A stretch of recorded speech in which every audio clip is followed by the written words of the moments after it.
They found me 6 days ago. The rescue team said I was kneeling in shaft 9, staring at the wall, whispering to something that wasn't there. They said I'd been missing for 3 years. I told them I knew exactly how long it had been. I counted every single day. My name is Marcus Webb. I was a driller at Coldbrook Mine in West Virginia. October 2022, I went down for a routine shift. The collapse happened at 11:47 a.m.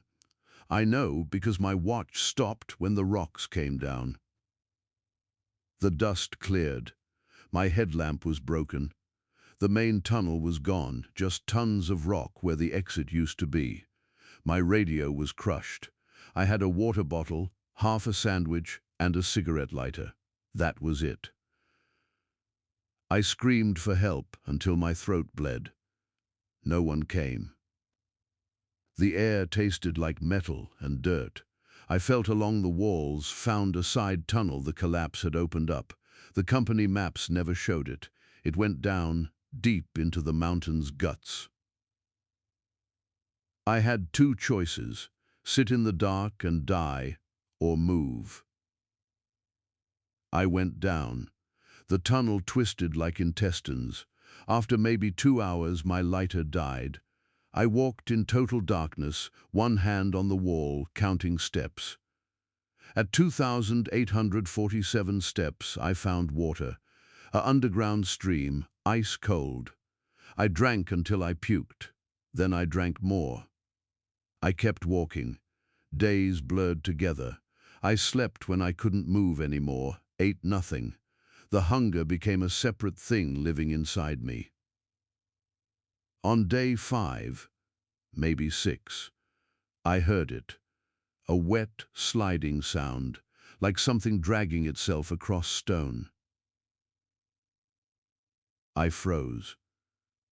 The sound stopped. I waited. My heart hammered so hard I thought my ribs would crack. Then I heard breathing.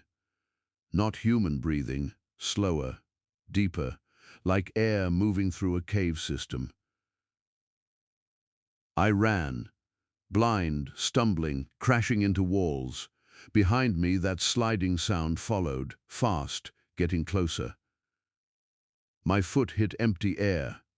I fell, hit water. The stream had turned into an underground river. The current grabbed me, pulled me down into pitch black. I went under, came up gasping, went under again. When I finally crawled onto rock, I couldn't hear the thing anymore, just water and my own gasping. I lay there, soaked, shaking. That's when I saw the light. Not much. A faint green glow, like phosphorescent moss. It covered patches of the cave walls. I could see again, barely. The river had swept me into a massive cavern. Stalactites hung from a ceiling I couldn't see.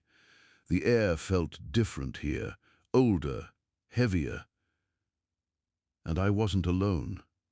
There were bones scattered across the rocks. Animal bones, I told myself. Deer, maybe, that fell in somehow, but some were too big. Some had tool marks. I found a flat space against the wall and collapsed. Sleep took me hard. I woke to something watching me. It stood 20 feet away, pale, impossibly thin. Its limbs bent wrong, like they had extra joints. The green glow reflected in its eyes, if they were eyes. Black pits that didn't blink. We stared at each other. I couldn't move, couldn't breathe. It tilted its head. Then it turned and walked away, its movements jerky and insect-like. That was my introduction to the Pale Ones. Over the next weeks, I learned their patterns. They came out when the green light was brightest. I figured out it worked on some kind of cycle, maybe 6 hours of glow, 6 hours of near darkness. They never attacked me directly. They watched, always watching. There were 3 of them, I think. Hard to tell. They looked identical. Bone-white skin stretched over elongated skulls. No nose, just slits. Mouths that opened too wide, showing teeth like broken glass. I found food. Blind cavefish in the shallows. White, eyeless things. I ate them raw at first, then figured out how to make fire using sulfur deposits and sparks from rocks. The pale ones hated the fire. They'd retreat into the shadows whenever I lit it. But they always came back. Day 47. I saw one of them eating. There was something, dead. Looked like it might have been human once, but the decay was too far gone. The pale one crouched over it, its mouth opening impossibly wide, and I heard bones crack. I made a rule. Never sleep during dark periods. Stay awake, keep the fire burning. Day 63. I found more tunnels branching off the main cavern.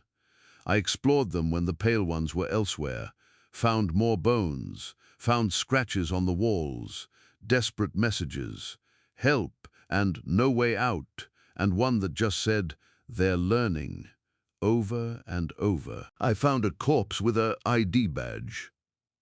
Timothy Brennan, Coldbrook Mine, 1994. He'd been down here too.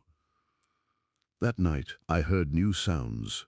Not the sliding of the pale ones. Something heavier, something that made the ground shake slightly when it moved. I saw it on day 70. It came during a dark period. I heard it before I saw it, a wet, breathing sound like lungs full of fluid. My fire was low. I fed it more sulfur, and the light flared. The thing was massive. It barely fit in the tunnel it emerged from. Its body was wrong, bulging and asymmetrical, like something had been stretched and twisted. It had a mouth. Just a mouth. The entire front of its head split open, showing rings of teeth spiraling down into darkness. The Moor Beast. That's what I named it. It stood at the edge of my firelight. The pale ones scattered. Even they feared it. We stared at each other. I held a burning branch like a weapon, useless against something that size, but it was all I had. It made a sound, low, rumbling. Then it turned and left. But now I knew. I wasn't just trapped with the pale ones. There were things down here, multiple species, an entire ecosystem in the dark. I started marking territory, bones arranged in patterns, fire pits at regular intervals. I was establishing myself, showing I belonged here. It worked. The pale ones kept their distance. The Moor Beast didn't return.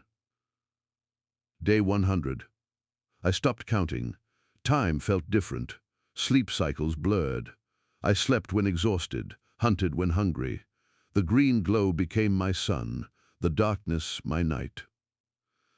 I learned to move like them, quiet, efficient.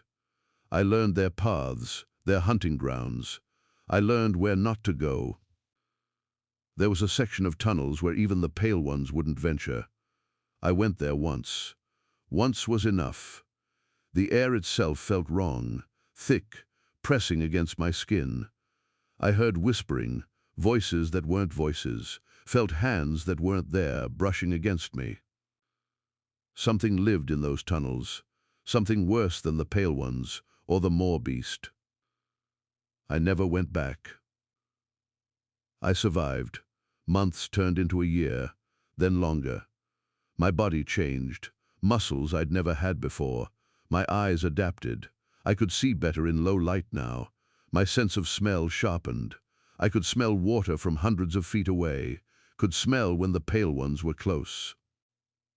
I became a predator. The cave fish weren't enough anymore. I needed more protein. I found other things. Blind salamanders, cave beetles the size of my fist. Once, I found a nest of something, eggs, large and leathery. I ate 3 before the mother came back. She was something between the pale ones and the Moor beast. Fast, vicious. She chased me through half a mile of tunnels before I lost her in the river. Year 2, I stopped talking out loud. There was no point. But I thought constantly. Memories of surface life played in my head like movies. My wife, Elena, my daughter, Sophie. Were they still looking? Had they given up? I imagined Elena at my funeral, Sophie grown up, forgetting what I looked like. The thoughts made me want to die. So I pushed them away, focused on survival, on the next meal, the next sleep cycle, the next threat. I became something else, something that belonged down here. The pale ones started acting different. They'd leave fish near my fire, not close enough to threaten me, but close enough that I'd see. Offerings, maybe, or tests. Once I woke to find one sitting near me. Not watching, just sitting. We stayed like that for hours. When it left, it made a sound, a clicking in its throat. I clicked back. It stopped, turned, looked at me with those black pit eyes. Then it clicked 3 times and left. We were communicating.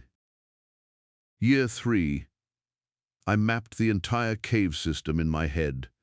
Every tunnel, every cavern, every water source. I knew where the pale ones nested, where the Moor beast hunted, the forbidden tunnels where the whispering lived. I found a way up once. A shaft that went vertical for maybe 300 feet. I climbed for 2 hours before I hit a wall, literally.